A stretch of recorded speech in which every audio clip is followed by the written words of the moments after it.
Eh bien Nicolas, je suis formateur indépendant. J'interviens notamment pour Evosim et sur des thématiques qui sont liées à mon passé professionnel, donc le recrutement, le management et le commercial.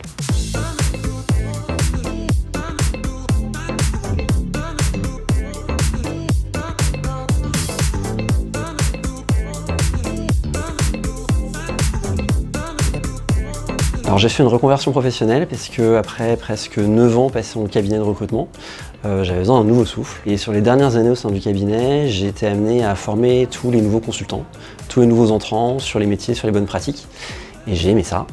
Du coup, quand j'ai choisi de quitter le cabinet, je me suis dit que j'allais aller vers la formation. Je ne savais pas encore que j'allais vraiment faire une formation assez conséquente sur le sujet. Et un jour, parmi tous les mails qu'on reçoit quand on est en charge d'emploi, plus ou moins ciblé, j'ai eu un mail qui m'a interloqué plus que les autres, qui était une proposition pour une formation de 3 mois pour être e-formateur digital learning.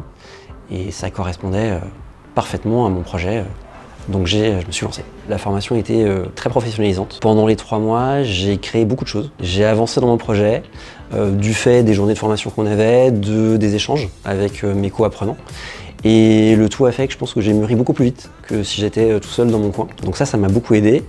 Et puis aussi, ils m'ont fait confiance. C'est-à-dire que peu de temps après avoir terminé la formation, ils m'ont proposé d'intervenir pour eux. Et clairement, ça m'a mis le pied à l'étrier. En fait, au jour le jour, on avait des thématiques de formation, dont des thématiques auxquelles je ne m'attendais pas vraiment. Je n'avais pas du tout pensé que j'allais créer un petit dessin animé de e-learning, ce genre de choses. Et ça m'a obligé à réfléchir, ça m'a obligé à me reposer des questions sur mon projet, à le matérialiser. Et moi, j'adore en fait me lancer dans quelque chose et aller au bout. Et même si le rythme était conséquent, on avait toujours la possibilité d'aller au bout et de délivrer quelque chose. Et mine de rien, à l'issue des 3 mois, j'avais avancé pas mal et sur mon projet. Et ça, c'est très cool et c'est pas quelque chose que j'avais anticipé. Aujourd'hui, j'ai créé ma propre structure de formation. J'interviens à peu près à 50% sur du présentiel, 50% sur du distanciel. Je fais des formations qui sont liées en fait à mon parcours. Donc comme j'ai travaillé dans le cabinet pendant 9 ans, forcément le recrutement. Donc plein de thématiques autour du recrutement, savoir recruter, savoir faire passer des entretiens d'embauche, des entretiens collectifs, etc. Les thématiques commerciales aussi, la prise de rendez-vous téléphonique, la négociation, des thématiques de management et aussi des sujets un peu divers auxquels je ne m'attendais pas forcément, dont la formation. J'interviens par exemple pour Evosim sur plusieurs journées pour les nouveaux e-formateurs, en particulier sur l'animation de classe virtuelle.